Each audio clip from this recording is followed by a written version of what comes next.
이제 방문하게 될 사람들을 받으라고 얘기한 후에 또 문안을 전하는 일을 해 왔습니다. 그리고 이제 사도 바울은 이 골로새서의 서신서를 마쳐가면서 본인도 또한 문안하는 그런 표현을 15절에 하고 있습니다. 이 골로새서 전체가 이 골로새 교회의 성도들을 향한 그의 사랑과 섬김의 문안입니다. 그리고 이제 라오디게아 교회에 있는 형제들과 눈바와 그 여자의 집에 있는 교회에 문안하라 하면서 이제 라오디게아 교회에게 문안 인사하고 있는 것을 보게 됩니다. 그들을 끌어안고 있습니다. 그들을 한 형제로 바라보고 그리고 품고 있는 모습을 보게 됩니다. 그런데 라오디게아에 있는 형제들이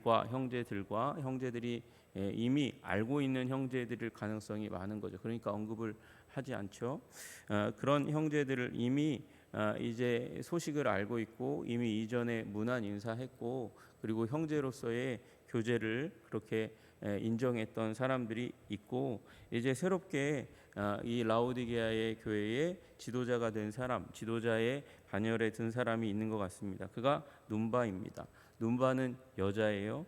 눈바와 그 여자의 집에 있는 교회에 문안하라 그렇게 얘기하고 있습니다. 그러니까 초대교회 가운데서는 이 여성들이 교회의 지도자로.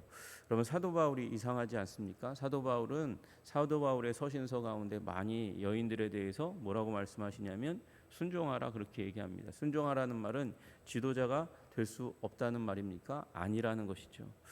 그렇게 오늘 이 교회의 지도자로 눈바 그 여자의 집에 있는 교회에게 문안하라 하면서 그렇게 눈바를 격려하고 있는 것을 보게 됩니다. 여러분 초대교회 가운데서는 이 남자들뿐만 아니라 여자들도 교회의 지도자들로 그렇게 인정되는 일들이 있었고 그 일들 가운데 가장 중요한 일이 자신의 집을 그렇게 교회로 내어주는 일이었습니다. 우리 사도행전 16장 40절에 보면 루디아의 집, 루디아 여인입니다. 그 여인의 집을 자신의 예배 초소로 내어주는 일들이 있었고 그로 말미암아 빌립보 교회가 이제 왕성하게 일어나게 됩니다. 여러분 우리 공적인 예배 장소 이렇게 교회로서의 건물은 3세기 중반 정도 돼서야 그때서야 이제 교회 역사 가운데 드러나고 나타나는 거지 그 이전에는 가정에서 다 모였습니다.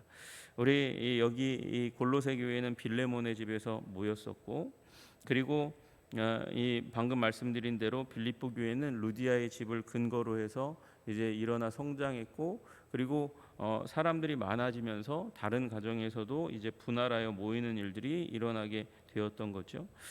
고린도 교회는 가이오라는 사람의 집에서 모였다. 그렇게 로마서 16장 23절의 말씀을 따라서 추정할 수 있습니다. 여러분 에베소 사도 바울이 강력하게 힘있게 사역을 했던 에베소에서는 처음에 아굴라와 브리스길라의 집에서 모여서 이제 예배하며 말씀을 나누었고 나중에 사람들이 많아지자 이제 매일 이제 두란노에서 이 공적인 장소를 빌려서 거기에서 이제 말씀을 전하는 일들이 일어났습니다. 그리고 아글라와 브리스길라가 나중에 로마로 갔을 때 로마에서 사도 바울이 그곳을 근거로 해서 또 복음을 전하는 일들이 일어나게 되었습니다.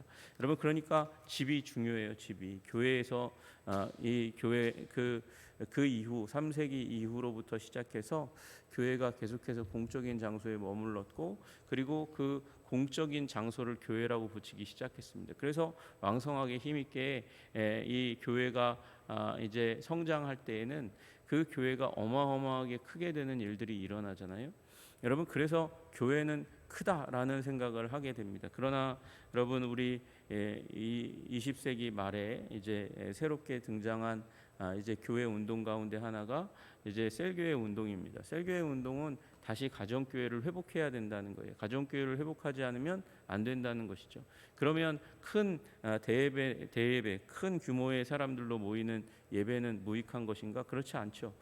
그 두 가지가 함께 있어야 된다는 것입니다. 우리 초대교회 예배 가운데서 예루살렘 교회가 어디에 모입니까? 첫째로 모이는 곳은 성전에서 모였습니다. 그리고 각 가정에서 모였습니다. 그래서 성전과 가정에서 모였으니까 대예배와 소그룹 예배가 이 하나님의 이 거대하심을, 하나님의 크심을 누리는 대예배, 사람들이 많이 모여 드리는 예배와 그리고 가족처럼 모이는 소그룹 예배가 함께 살아 있어야 한다는 것입니다.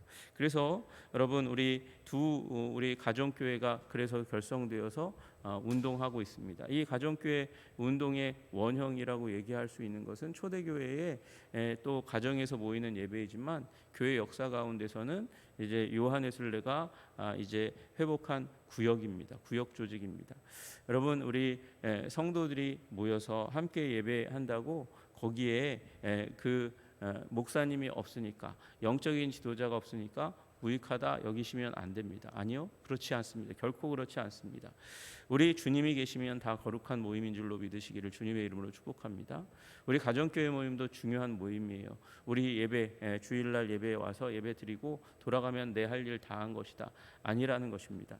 교회라는 것은 우리 한자가 잘못됐어요. 우리 교회 가르칠 교를 써서 가르치는 모임이라고 생각하는 그런 경향이 많습니다. 그래서 설교 들으면 신앙생활에 모든 것을 다 했다고 생각하는 일이 일어나는 거죠. 그렇지 않습니다. 그건 다분히 유교적인 유산입니다.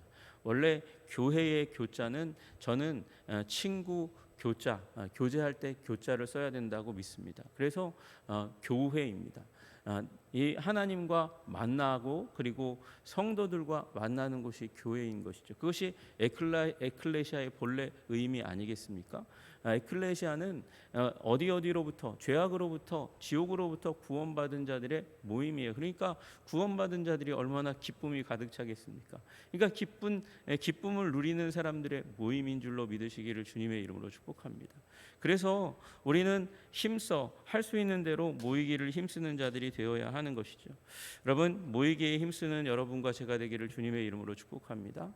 여러분, 제가 만약에 대예배만 예배, 나는 목사니까 대예배에서 예배 드리는 거 그거 내가 다 의무 다 한 거야, 그러고 성도들과 만나는 자리 가운데 가지 않기 시작한다. 여러분, 두세 사람 모여있는 가운데 나 시간 없어 그러고 거기에는 안 가고 뭐 성도님들과 이야기 나누는 거 안 나누고 그러면 저보고 굉장히 이 정이 없는 목사라고 얘기하지 않겠습니까? 여러분, 그렇습니다. 우리는 서로 사귀어야 하는 거예요. 그게 교회의 본질이에요. 여러분, 교회의 본질 가운데 충성하시는 여러분들 되시기를 주님의 이름으로 축복합니다. 그리고 교회 안에서만, 한 교회 안에서만 교제하는 것이 아니라 오늘 16절을 보니까 교회와 교회가 사귀는 모습을 보게 됩니다. 이 편지를 너희에게 읽은 후에 라오디게아인의 교회에서도 읽게 하고, 무엇을요? 골로새서를요.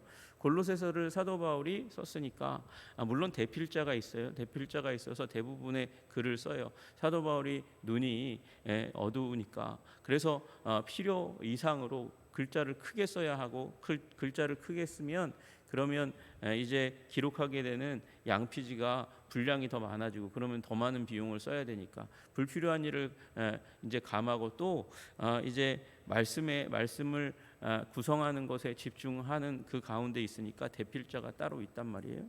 그러나 어쨌든 사도 바울이 쓴 그 편지를 읽은 후에 그것을 라오디게아 교회에 보내고, 그리고 또한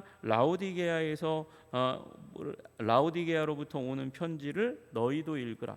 라오디게아 교회를 향해서 쓴 또 다른 편지가 있는데 그 편지도 너희들이 가져와서 또 그것을 회람해서 하나님의 말씀 예배 가운데 읽고, 그리고 하나님의 말씀의 지침을 기억하라, 그렇게 말씀하시는 것이죠.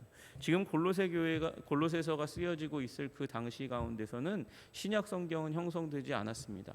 구약 성경만 있는 그 가운데 있습니다. 그러나 여러분 구약 성경만으로는 이제 신약 백성들의 말씀의 갈급함을 다 채우기가 어려우니까, 그래서 주요한 지도자, 교회 지도자들의 이제 서신들이 회람되기 시작하는 거죠. 베드로의 서신과 그리고 야고보의 서신, 요한의 서신, 그리고 바울의 서신이 이렇게 회람되면서 신약 성도들의 삶을 형성하는 일들이 일어나게 되었습니다. 여기 보니까 라오디게아 서신이 있을 것 같잖아요. 대부분의 신약학자들은 이걸 에베소서라고 얘기합니다. 그래서 에베소서와 골로새서가 페어잖아요. 이렇게 짝이잖아요. 그래서 짝이니까 에베소서를 읽었을 거다 그렇게 얘기하기도 하고, 어떤 분들은 라오디게아 교회를 향한 서신이 있는데 그게 유실된 것 같다 그렇게 얘기합니다.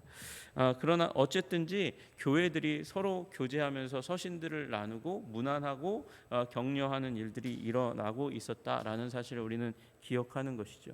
기억해야 하는 것이죠. 그래서 여러분 우리 서로 교회 안에 열심을 다해서 교제하시고, 또 하나님께서 교제하라고 주신 교회, 우리 지방의 교회들을 사랑하고 또 기억나시는 대로 격려하시고 기도하시는 일이 일어나시기를 주님의 이름으로 축복합니다. 또 아키뽀에게 이르기를 주 안에서 받은 직분을 삼가 이루라고 하라 그렇게 이야기합니다. 아마 아키뽀는 라오디게아의 사역자였던 것 같습니다. 라오디게아의 사역자, 그런데 한시적으로 라오디게아 교회를 맡은 사역자인 것 같아요. 왜 한시적일까요?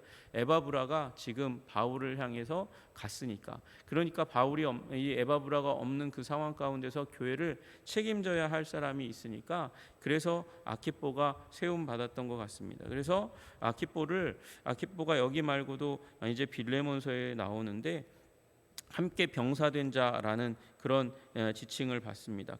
그에게 이제 받은 직분, 없는 그 가운데 있는 그 부재 중에 있는 그 사명을 잘 감당하라. 골로새 교회를 위해서, 그리고 라오디게아 교회를 위해서 네가 맡은 일을 끝까지 끝이 있으니까 얼마나 감사합니까? 에바브라가 오면 끝날 가능성이 많아요. 그러나 그렇다고 그 끝이 있다고 가볍지는 않은 것이죠. 그래서 끝까지 한시적인 사명이지만 그러나 충성을 다해서 온전하게 그 일을 감당하라 그렇게 이야기합니다. 여러분 우리에게는 직분이 있습니다. 사명이 있습니다. 목적이 있습니다. 하나님께서 주신 것입니다. 그걸 기억하고 놓치지 말고 행해야 하는 하나님의 사람인 줄로 믿으시기를 주님의 이름으로 축복합니다. 하나님께서 아키뽀뿐만 아니라 에바브라뿐만 아니라 바울뿐만 아니라 하나님께서 우리를 성령 주실 때에, 하나님의 사람으로 삼아 주실 때에, 그때에 하나님께서 우리에게 은사를 주시고, 은사는 교회를 세우기 위해 주신 것이고, 은사는 그러므로 곧 사명입니다. 그러므로 하나님께서 내게 부담으로 주신 것, 잘하는 것, 그리고 하나님께서 특별히 내 마음 가운데 부담으로 주신 것이 있다면 그것을 사명으로 여기고 충성하시는 하나님의 백성 되시기를 주님의 이름으로 축복합니다. 18절에 사도 바울은 서신서를 마무리해 가면서 이제 자기의 이 편지가 자기가 쓴 거 진짜라는 사실을 기억하도록 하기 위해서 나 바울은 친필로 운안하노니 하면서 마지막에 자신이 이 서신서의 주 저자임을 자기가 사인하면서 친필로 쓰면서 그렇게 기록했던 것 같습니다.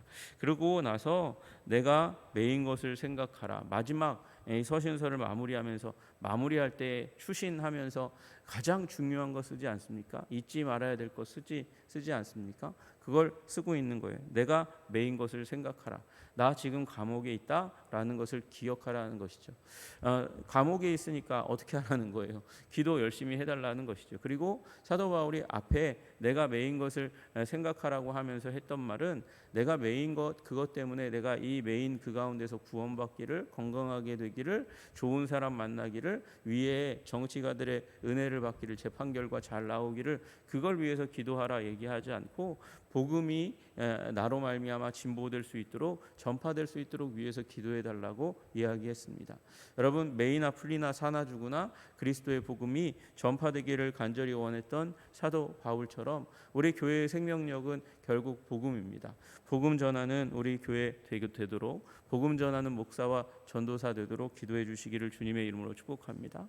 그리고 여러분들도 삶 가운데 하나님께서 주신 사명, 복음 전하는 사명, 교회를 세운다는 것의 가장 핵심은 하나님을 예배하는 것이고 복음을 전하는 것입니다. 복음 전하는 일에 우리의 관심을 두고 우리 방향을 잡고 나아가면 주님께서 능력 주시고 행할 이 기회를 주실 줄로 믿습니다. 또 하나, 은혜가 너희에게 있을지어다. 가장 중요한 거예요. 은혜가 너희에게 있을지어다. 척박하고 어려운 상황, 지금 영지주의의 이단이 활개를 치고 있고 사람들이 잠식되어 가고 있는 그 상황 가운데서 사람들이 이제 천사 숭배하고 율법주의에 빠지고 세상 초등학문에 계속해서 관심을 가져가고 있는 이 상황 가운데서도 사도 바울은 이야기하는 바, 거기에서 유일하게 탈출할 수 있는 이유, 그것을 막아낼 수 있는 그런 권능의 이유가 있다면 그것은 은혜다라고 말씀하시는 것이죠. 그래서 은혜가 너희에게 있을지어다. 그러니까 지금 어려운 상황 가운데서도 지금 이걸 극복하는 건 특별한 어떤 무기가 필요한 게 아니라 하나님의 은혜를 구하라는 것입니다. 여러분, 우리의 삶 가운데 위기가 올 때가 있습니다. 두려움이 올 때가 있습니다. 어려움이 올 때가 있습니다. 그때 우리가 받아야 될 것은 무엇입니까? 은혜입니다. 받을 자격 없는 자들에게 거저 주시는 하나님의 선물을 받을 때 우리는 회복이 일어납니다. 여러분, 그것이 무엇입니까? 그것이 존재의 변화입니다. 우리가 변화되는 것입니다. 우리가 변화되려면 하나님이 오셔야 됩니다. 하나님이 아니고서는 우리는 변화될 수 없습니다. 그것이 은혜입니다. 야곱이 야복에서 변화되자마자 그의 인생의 밤, 칠흑 같은 밤은 떠나가고 분이엘의 아침이 밝아오게 된 것입니다. 하나님의 얼굴이 비추이게 된 것입니다. 하나님 만나면 세상 천지가 변한다는 것을 그 본문 창세기 32장 가운데 보여주고 있는 것이죠. 여러분, 에서는 똑같이 있습니다. 에서는 똑같이 그 자리에 그렇게 서 있는데 에서도 변화시키시고 그리고 밤이 낮이 되게 하시는 그 은혜는 그 능력은 오직 하나님의 은혜뿐인 줄로 믿으시기를 주님의 이름으로 축복합니다. 그 은혜를 구하라고 말씀하고 계신 것이죠. 그러면 된다는 것입니다. 그러면 머리 대신 예수님을 붙들고 그리고 은혜를 구하면 야곱이 그렇게 애써 레슬링하면서 그렇게 하나님을 붙들었던 것처럼 붙들면 우리의 삶의 위기가 물러가고 어느덧 물러가고 하나님이 주시는 그 환희가 가득 찬 기쁨이 가득 찬 분이엘의 아침을 맞이하게 될 줄로 믿으시기를 주님의 이름으로 축복합니다. 그러므로 오늘도 하나님의 은혜 가운데 매이기를 소원하시는 여러분들 되시기를 주님의 이름으로 축복합니다. 기도하겠습니다. 하나님 아버지, 감사합니다. 사도 바울은 골로새서를 통해서 하나님 한 지역과 교회를 흔들고 있는 이단을 배격하고 싸우고 있습니다. 하나님 아버지, 우리 예수님께서 그와 같이 우리 삶을 넘어뜨리고 무너뜨리고 깨뜨리고 잡아뜨리려고 하는 사단의 권세에 대항해서 우리를 위해서 아버지 싸우고 계신 것을 믿고 감사하고 찬양합니다. 그리고 그 예수님의 말씀을 붙들고 성령의 역사를 붙들고 하나님 은혜를 붙들고 오늘의 삶 가운데 하나님 힘겹지만 주님을 붙들 때 주시는 은혜를, 그 승리를 아버지 바라보고 아버지 굳건하게 서는 자들이 다 될 수 있도록 주님 도와주시고 인도하여 주시옵소서. 오늘의 시련 가운데서도 아버지 주님의 은혜를 간절히 구하는 주의 백성의 모습을 잊지 않게 하여 주시고 하나님 백성의 분명한 표지, 그것은 이제 더 이상은 나의 일이 아니라 하나님의 일에 매이는 것입니다. 먼저 그의 나라와 그의 의의를 구하는 것 아니겠습니까? 주님, 우리가 주님의 일을 구하며 살아가게 하여 주시옵소서. 내가 주님의 일을 할 때 주님께서 이 부족하고 연약한 자의 인생을 은혜로 채우시고 능력으로 채우시고 나를 대신하여 나를 위하여 일하시는 것을 확신하고 믿고 주님 나라 영광 위하여 살아가게 하옵소서. 예수님의 이름 받들어 기도드리옵나이다. 아멘.